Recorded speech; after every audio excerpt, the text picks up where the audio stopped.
ஆக்சுவலாக உண்மையை சொல்லணும்னா இது எது அந்த மாதிரி ஒரு இல்லை சார், நீங்கள் அங்கே வாங்க ஒரு மேஜிக் இருக்குது அப்படின்னா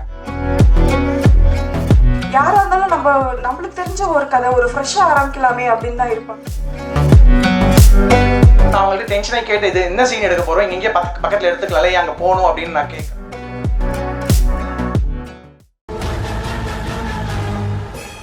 அனைவருக்கும் வணக்கம்.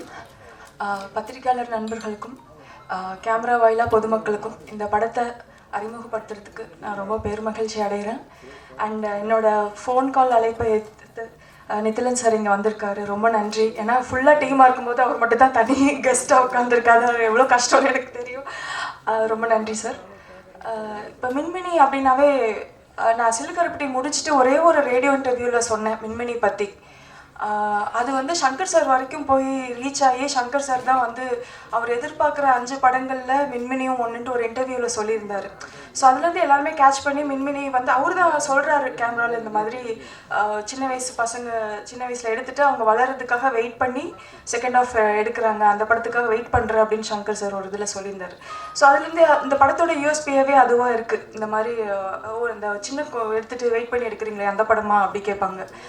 ஆக்சுவலாக உண்மையை சொல்லணும்னா இது எது அந்த மாதிரி ஒரு இந்த இந்திய சினிமாலே நாங்கள் தான் இதான் ஃபஸ்ட்டு பண்ணுறோம், ஃபஸ்ட்டு இதுதான் நாங்கள் அப்படின்ட்டு நாங்கள் ஒரு தம்பட்டை அடிச்சிக்கிறதுக்காக இது பண்ணலை. இப்படி ஒரு புது முயற்சியாக பண்ணணுன்ட்டு பண்ணலை. இது வந்து இன்னும் சொல்லப்போனால் படம் ஆரம்பிக்கும் போது இப்படியாக நாங்கள் பண்ண போகிறோன்னே எங்களுக்கு தெரியாது. ஃபஸ்ட் ஆஃப் வந்து எடுத்துகிட்டு இதே இந்த பசங்களை மாதிரி இருக்கிற வேற ஒரு எல்டர்லி இருக்கிற ரிசம்பிளன்ஸில் இருக்க ஆக்டர்ஸை வச்சு தான் செகண்ட் ஆஃப் பண்ணணுங்கிற ஒரு இது இருந்துச்சு. ஃபர்ஸ்ட் ஆஃப் எடுத்தோம். நான் போரசன் பிபியில் நடித்த கௌரவ், பிரவீன், எஸ்தர் நடித்தாங்க. ஃபர்ஸ்ட் ஆஃப் எடிட் இருந்து எனக்கே வந்து நம்ப முடியல, இது வந்து ஒரு கற்பனை தான், இது ஒரு கதை தான் அப்படின்னு என்னாலேயே அதை ஏற்றுக்க முடியல. ஏன்னா அவ்வளோ நேச்சுரலாக அப்படி நடிச்சிருந்தாங்க நம்ம பசங்க. இவ்வளோ நேச்சுரலான பர்ஃபார்மன்ஸஸ் வந்து இவங்க சாயலில் இருக்கிற மற்ற ஆக்டர்ஸும் இப்போ இருந்தாங்க. இவங்க வளர்ந்தா எப்படி இருப்பாங்கங்கிற ஒரு அனுமானத்தில் வேறு ஆக்டர்ஸ் இருந்தாங்க. ஆனால் அவங்கள்ட்ட போகிறதுக்கு எனக்கே என் மனசாட்சிக்கே அது ஒத்து வரல. ஏன்னா இவங்க கொடுத்த ஒரு பர்ஃபார்மன்ஸ் அவங்களால கொடுக்க முடியுமா, இவங்க எவ்வளோ ட்ரூத்ஃபுல்லாக இருந்தாங்க, அது அவங்களால பண்ண முடியுமாங்கிற கேள்வி தான் என்னை போட்டு பாதர் பண்ணிகிட்டே இருந்துச்சு. அவங்க ஒரு அடலசன் பருவத்தில் இருக்காங்க, சீக்கிரம் வளர்ந்துருவாங்க, ஒரு 4 வருஷம் கண்டிப்பாக வெயிட் பண்ணால் அவங்க வளர்ந்துருவாங்க. ஸோ ஒய் நாட் நம்ம வெயிட் பண்ணி இவங்கள வச்சே பண்ணக்கூடாது. ஏன்னா நான் அசிஸ்டன்ட் டேரக்டராக ஒர்க் பண்ண படம், நான் ஒர்க் பண்ண படம் எல்லாமே பயங்கர டிலேயில் வந்திருக்கு. ஸோ அன்இன்டென்ஷனலாக நிறையா படம் டிலேயில் வரப்போ நம்ம ஏன் இன்டென்ஷனலாக ஒரு படத்தை நம்ம டிலே பண்ணி இவங்கள வச்சு எடுக்கக்கூடாது. அதோட ஒரே ரீசன் வந்து இவங்கள மாதிரி மற்றவங்க பர்ஃபார்ம் பண்ண மாட்டாங்க அப்படின்னு நான் தீர்க்கமாக நம்பினது தான். ஸோ அது வந்து மனோஜ் சார் கிட்ட சொன்னேன். இப்போ மனோஜ் சார் பற்றி சொல்லணும்னா பூவரசன் பிபி வந்து சூப்பரான படம், இது இன்னும் நல்லா போயிருக்கலாமே அப்படிங்கிற எல்லாரோட அந்த ஆதங்காலை அடங்கிறதுக்குள்ளேயே, அது அடங்கி முடிகிறதுக்குள்ளேயே நான் இந்த கதையை போய் சொல்லி சார் இது நம்ம பண்ணியே ஆகணும் அப்படின்னு சொல்கிறேன். அப்படிங்கும்போது அதை நம்பி அவர் உள்ளே வந்ததுக்கு மனோஜ் சாருக்கு நான் ரொம்ப ரொம்ப தேங்க்ஃபுல்லாக இருக்கேன். அதுக்கப்புறம் அந்த 7 வருஷம் இந்த காத்திருப்பு இருக்குல்ல, நாங்கள் நினச்சது ஒரு 4-5 வருஷம் வெயிட் பண்ணணும் அப்படின்ட்டு தான். பட் கோவிட் லாக்டவுனால் இன்னும் அது ஒரு 2 வருஷம் ஆயிடுச்சு. அதுக்கப்புறம் ஓடிடி கிளைமேட் மாறினால அது இன்னும் 1 வருஷம் ஆயிடுச்சு. ஸோ பார்த்திங்கன்னா ஆல்மோஸ்ட் ஒரு டிகேட் ஆயிடுச்சு இந்த படம். ஸோ இந்த மாதிரி ஒரு டிலேக்கு அப்புறம் எடுக்கிறோம் அப்படிங்கும்போது யாராக இருந்தாலும் நம்மளுக்கு தெரிஞ்ச ஒரு கதை ஒரு ஃப்ரெஷ்ஷாக ஆரம்பிக்கலாமே அப்படின்னு தான் இருப்பாங்க. ஆல்ரெடி இருக்க படத்துக்கு இன்வெஸ்ட் பண்ணுறதுக்குறது அது ஒரு பெரிய ரிஸ்க்கு. ஸோ அந்த ரிஸ்க் எங்களை நம்பி எடுத்த முரளிகிருஷ்ணன் சாருக்கு ரொம்ப நன்றி.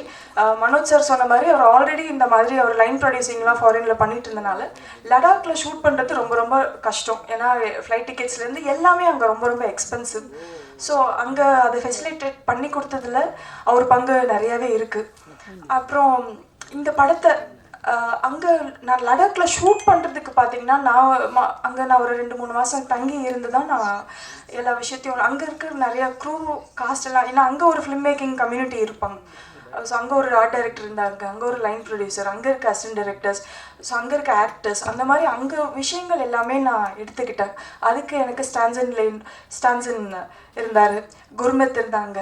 நம்ம பேசுகிறது புரியாட்டியும் அவங்களோட பேர் நான் சொல்கிறேன் இல்லையா, ஸோ அது அவங்களோட சப்போர்ட் எனக்கு ரொம்பவே இருந்துச்சு. அண்ட் இது படமாக ரெடி ஆனதுக்கப்புறம் இது வந்துட்டு இது அவ்வளோ தூரம் நம்பி இது வந்து தேட்டருக்கு தான் வரணும்னு சொல்லி வேர்ல்ட் வைட் ரிலீஸ் பண்ணுற டென்கோட்டா வருண், சிம்பா ப்ரொடக்ஷன் இவங்களுக்கும் என்னோட மனமார்ந்த நன்றி தெரிவிச்சுக்கிறேன். அண்ட் இந்த படத்தில் வந்து அங்கே ரொம்ப ரொம்ப டிஃபிகல்ட்டான டெரெயின், அது வந்து லடாக் வந்து ஒரு சொர்க்க பூமி. அந்த சொர்க்க பூமி வந்து வெறும் அந்த சினாரியோ அந்த ஒரு லேண்ட்ஸ்கேப்னாலையா இல்லை, அந்த மக்களும் அவ்வளோ அழகான மனிதர்கள் அங்கே இருக்காங்க. ஸோ அங்கே என்ன இதுனா ஒரு மனுஷன் இன்னொரு மனுஷன் அங்கே பார்க்குறதுக்கே சந்தோஷப்படுற மாதிரியான ஒரு சூழல். ஏன்னா அங்கே வாழ்கிறது ரொம்ப ரொம்ப கஷ்டம், அவ்வளோ டஃப்பான டெரெயின். அங்கே வந்து பழக்கப்படாத ஒரு கிளைமேட்டுக்கு நாங்கள் அங்கே போய் ஆக்சிஜன் லெவல்ஸ்லாம் ரொம்ப கம்மியாக இருக்கிற இடத்துல நாங்கள் இங்கே க்ரூவில் போய் கம்மியான க்ரூ வச்சு நாங்கள் பண்ணோம். ஸோ எனக்கு ஒர்க் பண்ண என்னோட அசிஸ்டன்ட் டைரக்டர் சீதோ, ராஜீவ் இவங்களாம் ரொம்ப கஷ்டப்பட்டாங்க, ரொம்ப ரொம்ப கஷ்டப்பட்டாங்க. நாங்கள் எல்லாருமே இது பண்ணோம். பட் அந்த கஷ்டத்தை நான் இங்கே அது வைக்கிறது என்னோட இது இல்லை. என்னோட தேங்க் ஸ்பீச்சை நான் ரிசர்வ் பண்ணிக்கிறேன். பட் பொதுமக்களுக்கு இந்த இது மூலமா நான் சொல்ல வர்றது என்ன அப்படின்னா, நிறைய இப்போ கத்திஜான்னு சொல்லிட்டு நான் இந்த படம் வந்து ரொம்ப ஏன் கத்திஜா அப்படிங்கிற மாதிரியான கேள்விகளும் வந்துச்சு. இது ரொம்ப ஒரு மென்மையான ஒரு விஷயத்தை டீல் பண்ணுற கதை. அப்படிங்கும்போது எனக்கு வந்துட்டு இசையிலையும் அது இருக்கணும், ரொம்ப டெண்டராக இருக்கணும் அப்படின்னு நினச்சேன். ஸோ ஐடியலி ஒரு ஃபீமேல் கம்போசர் இருந்தால் நல்லாயிருக்கும் அப்படின்ட்டு தான் அவங்கள்ட்ட கேட்டிருந்தேன். ஸோ அதுக்கப்புறம் அவங்க ஆன்போர்ட் வந்ததுக்கப்புறம் ரொம்ப பயங்கர சப்போர்ட்டிவாக இருந்தாங்க. எனக்கு ஏஎம்க்கு போகும்போதே பார்த்திங்கன்னா ஏதோ ஒரு தாய் வீட்டுக்கு போகிற மாதிரி இருக்கும். அந்தளவுக்கு அவ்வளோ எனக்கு தெரியாமல் யாருமே அங்கே இருக்க மாட்டாங்க. எல்லாரும் அவ்வளோ வெல்கமிங்காக இருப்பாங்க. அவங்களோட சப்போர்ட் சிஸ்டம்னு இருக்கிறவங்க எல்லாருமே வந்து அவ்வளோ இது பண்ணுவாங்க. அவங்களும் என்னோட டிரெக்டர்னு விட்டு கொடுக்கவே மாட்டாங்க. அவங்க நீங்கள் பேசும்போதே தெரிஞ்சிருக்கோம் அவங்க எவ்வளோ சின்சியரான பொண்ணுன்ட்டு. பட் அவங்க ஒர்க் மூலிமா அவங்க எவ்வளோ டேலண்டட் அப்படின்ட்டு எல்லாருக்கும் தெரிய வரும். அண்ட் நம்ம பசங்க அவங்களுக்காக தான் இந்த படம். பிரவீன் அண்ட் கௌரவ் இது எல்லாமே நான் ரிசர்வ் பண்ணிக்கிறேன். ஏன்னா நான் சொன்னது போதும், நான் அவங்கள எடுத்தது போதும், உங்ககிட்டேருந்து நான் கேட்கணுன்னு எதிர்பார்க்குறேன். அவங்க யார் அப்படிங்கிறதெல்லாம் நான் மேற்கொண்டு நான் அடுத்த ஈவெண்ட்டில் சொல்லணும்னு ஆசைப்பட்றேன். அண்ட் இதில் நடித்த ஆக்டர்ஸ்லாம், ஏன்னா சும்மா ஒரு வருஷத்தில் முடிகிற படத்தில் நடித்தாங்களே எப்போ ரிலீஸுன்னு பண்ணிகிட்டே இருப்பாங்க. ஆனால் என்னை எதுவுமே நச்சரிக்காமல் அத்தனை பேர் வெயிட் பண்ணாங்க. இங்கே திலக் சார் இருக்கார், இங்கே மினி அங்கே இருக்காங்க. ஸோ இதில் நடித்தவங்கெல்லாம் ஃபஸ்ட் ஆஃபில் நடித்தவங்க அவங்களாம் வந்துட்டு ரொம்ப என்னை போட்டு பாதர் பண்ணாமல் அழகாக இந்த படம் வரும் அப்படின்னு நம்பினது. அண்ட் எஸ்தர் எவ்வளோ அழகாக சொன்னாங்க. இந்த 8 வருஷமாக அந்த கேரக்டரை அவங்க எடுத்துகிட்டு அதை லெட் கோ பண்ணுறப்ப அவங்க சொன்ன ஃபீல்லாம் எனக்கே ரொம்ப இமோஷ்னலாக இருந்துச்சு. ஏன்னா எப்போவுமே ஒரு விஷயம் நடக்கும். எனக்கு எஸ்தர் அப்படின்னு ஒரு பர்சனாக தெரிஞ்சாலும் அந்த கேரக்டராக வரும்போது என் கையை பிடிச்சிட்டு ஒரு கம்யூனிகேஷன் நடக்கும். அது வந்து ரொம்ப அதே மாதிரி தான் கௌரவ் பிரவீனும். நாங்கள் எல்லாமே மின்மினிக்கு அப்புறம் பார்த்திங்கன்னா மின்மினி ஃபஸ்ட் ஆஃப் ஷூட் பண்ணிவிட்டு ஆல்மோஸ்ட் நான் அந்த டைம் பீரியட் ஒரு 7 இயர்ஸ்க்கு அப்புறம் தான் திருப்பி ரீகனெக்ட் ஆகிறோம், மனோஜ் சார் உட்பட. ஸோ எல்லாருமே ஒரு சக்தி தானே இது எல்லாத்தையும் திருப்பி கொண்டு வந்திருக்கு. ஏன்னா எல்லாரும் வேறு வேறு திசையில் போயிட்டாங்க. ஒருத்தர் டாக்டர் ஆகிட்டாங்க, அவங்க யூஎஸ் போகிறாங்க, இப்படி எல்லாருக்கும் வேறு வேறு விஷயங்கள் இருக்குது. ஸோ இந்த படத்துக்காக எல்லாருமே திரும்பி சேர்ந்து கூடி இதை பண்ணுறதுங்கிறது பெரிய விஷயம். அது ஏன் அந்த படத்தில் என்ன இருக்குது அப்படிங்கிறது தான் இங்கே விஷயம். ஸோ கண்டிப்பாக எல்லாமே தியேட்டரில் போய் இந்த படத்தை பாருங்கள். உங்களோட பத்திரிகையாளர்களாக நீங்கள் இந்த மக்களுக்கு நல்லபடியாக இந்த படத்தை எடுத்து கொண்டு போய் கொடுக்கணும்னு நான் வேண்டி விரும்பி கேட்குறேன். ரொம்ப நன்றிங்க. நிஜமாக அந்த வரைஞ்ச விஷயங்கள் தான் அந்த ஆர்டிஸ்ட்னு சொல்லி அவங்க நிஜமாக ஒரு ஆர்டேட்டரோட போஸ்டிங் கொடுத்துருப்பாங்க. மற்றபடி இந்த சீன் செட்டிங்ஸ்க்கு தேவைப்படுற காஸ்டியூம்ஸ் எதுவாக இருந்தாலுமே she'll do herself. I don't know, that is how she. Because எனக்கு சிலுக்கரைப்பட்டி முடிஞ்சதுக்கப்புறம் எனக்கு நிறைய பேர் ஃபோன் பண்ணி அவங்களோட படம் பண்ணணும்னு கேட்டாங்க. அவங்களை கன்வின்ஸ் பண்ணுறது ரொம்ப கஷ்டம். ஸோ யாராவது ஒருத்தங்க எனக்கு படம் பண்ணி கொடுக்க சொன்னாங்க, பண்ண மாட்டாங்க. அவங்களுக்கே பிடிச்சாதான் படம் ஒத்துப்பாங்க. அது ஃபுல் கண்ட்ரோல் அவங்க கேட்டுருவாங்க.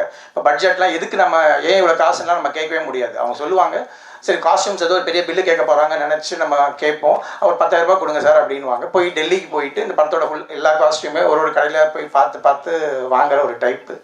ஸோ இது ஒரு இன்ஃபர்மேஷனாக கொடுக்குற நாளைக்கு அவங்களோட யாராவது படம் பண்ணணும்னு நினச்சிங்கன்னா ஃப்ரீயாக விட்டுறணும், ஃப்ரீடம் கொடுக்கணும். அவங்க ஒரு போயிட்ரியாக ஒரு விஷயத்த கொடுப்பாங்க. இன்னும் இந்த போயிட்ரி நம்புறவங்களுக்குலாம் இது ஒரு சுச்சுவேஷன். நான் நிஜமாகவே ஒரு நாள் ரொம்ப டென்ஷனான ஒரு சுச்சுவேஷன். நான் எனக்கு வந்து குழந்தை ப்ரெக்னெண்ட்டாக இருக்காங்க ஒய்ஃபு. நான் ஒரு 20 days மார்ஜினை வச்சுக்கிட்டு கிளம்பி போயிட்டேன். ஸோ 20 daysக்கு முன்னாடி நம்ம ரிட்டர்ன் வந்துடுறேன். நான் அவங்கள்ட்ட டென்ஷனாக கேட்டு இது என்ன சீன் எடுக்க போகிறோம், இங்கே பக்கத்தில் எடுத்துக்கலாலே அங்கே போகணும் அப்படின்னு நான் கேட்குறேன். இல்லை சார் ரொம்ப இம்பார்ட்டன்ட் சார், நீங்கள் சீன் பேப்பர் கொடுங்கன்னு சொல்லி கேட்டால் ஒரே ஒரு லைன் எழுதியிருக்கு அதில், இந்த மாதிரி சப்ரி எவாப்ரேட்ஸ் இஸ் கில்ட் அப்படின்னு போட்டிருக்கு. இன்னுங்க ஒரே ஒரு லைனுக்கு 200 கிலோமீட்டர் அப்படின்றேன். இல்லை சார் நீங்கள் அங்கே வாங்க ஒரு மேஜிக் இருக்குது அப்படின்னாங்க.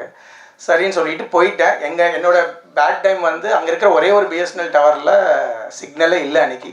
ஸோ ஒரு 36 hours ஆஃப் கிரிட், யாரோடையுமே கம்யூனிகேட் பண்ண முடியல. எங்கள் ஹாஸ்பிட்டலில் இருந்து நான் ஒரு மாதிரி டென்ஷனில் இருந்தேன். நீங்கள் தூங்குங்க, போய்ட்டு ஈவினிங் ஆகிடுச்சு, காலங்கால மார்னிங் எழுந்து நீங்கள் வாங்க கேமரா இங்கே வைங்க அப்படின்னு சொன்னாங்க. லைட் வரல. லைட் ஓப்பன் பண்ணி பார்த்தா மேஜிக். நிஜமாகவே வந்து அந்த இந்தியாவிலே இருக்கிற ஒரே ஒரு ஹாட் ஸ்ப்ரிங்ஸ் அது. ஸோ அதில் பார்த்தீங்கன்னா நிஜமாகவே வந்து அந்த பேப்பர் வந்து தண்ணியிலேருந்து அப்படியே வந்திருக்கு. அவன் சும்மா சைலண்ட்டாக நின்றுட்டு இருப்பான். No dialogues, nothing. ஷார்ட் வச்சா அவங்க சொல்கிற அந்த கதை, அவங்களோட எமோஷன் வந்து ஃப்ரேம். அஃப்கோர்ஸ் இதை வந்து சிஜியில் கூட பண்ணியிருந்துருக்கலாம், பட் அவங்களுக்கு அது பிடிக்காதுன்னு நினைக்கிறேன் சிஜிலாம். So she wants to travel thing. இதே மாதிரி தான் அந்த ஊட்டி ஸ்கூல் இதெல்லாமே பயங்கரமான ஒரு எக்ஸ்பீரியன்ஸாக இருந்துச்சு. இப்போ வீட்டில் என்ன நடந்துச்சுன்னா அதுக்கப்புறம் வந்து சொல்லி நாங்கள் வளர்க்குறோம், நீங்கள் வந்து இந்த பையனை உங்கள் அப்பா வந்து இந்த இதுக்கு நீ பிறந்ததுக்கு வரவே இல்லைன்னு சொல்லி நாங்கள் சொல்லி வளர்க்குறோம்னு சொல்லி இன்றைக்கி வரையும் என்னை வெறுப்பேற்றிக்கிட்டு இருக்காங்க. பட் நான் ரொம்ப கான்ஃபிடென்ட்டாக சொல்கிறேன், ஒரு 15 வருஷம் கழிச்சு அவனுக்கு சினிமா தெரியும் போது இந்த படத்தை நான் தைரியமாக அவனுக்கு போட்டு காமிப்பேன். I'm so proud of it. அவன் வந்து இந்த சினிமாவை லவ் பண்ணுவான். இது வந்து ஒரு டைம்லெஸ் மூவின்றது தான் என்னோட பாயிண்ட். நான் அந்த பாயிண்ட் ஏன் சொல்ல வரேன்றது, இது டைம்லெஸ்ன்றதுக்கு 2 ரீசன்.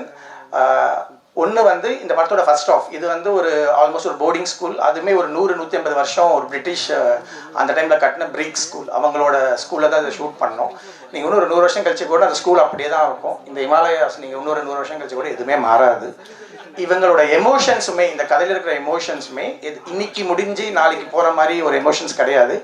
இவங்க டைட்டில் தான் அப்படி வச்சுருக்காங்க, மென்மினின்னு. பயங்கரமாக பிரைட்டை அன்றைக்கே அது இறந்துருன்ற மாதிரி ஒரு டைட்டில் வச்சுருக்காங்க. பட் இந்த படத்தோட எமோஷன்ஸ் வந்து என்றைக்குமே சாகாதுன்றது தான் நம்புகிறோம்.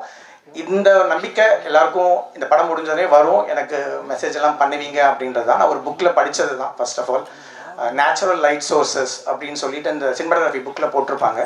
அதில் வந்து 4 விஷயம் தான் இருக்கும் நேச்சுரல் லைட் சோர்சஸ் உலகத்தில்: sun, moon, stars, fireflies. அதான் மின்மினி. தேங்க்ஸ்.